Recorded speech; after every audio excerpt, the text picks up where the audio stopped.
এই যে দুইটা বই, একটা হচ্ছে ব্যাংক ভোকাবুলারির জন্য এমিনেন্ট পাবলিকেশনসের কম্পিটিটিভ এক্সাম ভোকাবুলারি, আর একটা হচ্ছে এই যে এটা কিনছিলাম আগে OnePlus পাবলিকেশনসের।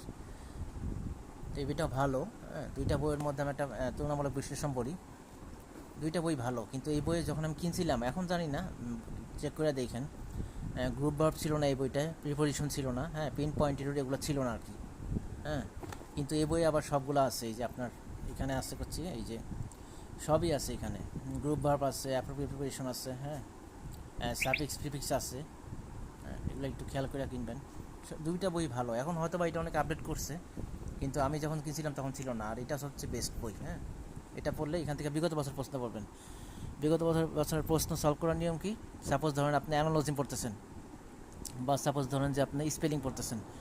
হ্যাঁ, প্রথমে হচ্ছে বিসিএসগুলো সলভ করবেন, তারপর হচ্ছে ব্যাংক, গভর্নমেন্ট ব্যাংক, তারপর কি প্রাইভেট ব্যাংক, তারপর হচ্ছে পিএসসি ননকাটা যা যা আছে, এনটিআরসিএফ, এগুলাই এভাবে পড়লে ভোকাবুলারি হয়ে যাবে। ভোকাবুলারি হচ্ছে বেসিক। বেসিকটা জানলে হয়ে যাবে। প্রতিদিন 10টা 15টা করে পড়লে বা 1 পেজ করে পড়লে হয়ে যাবে।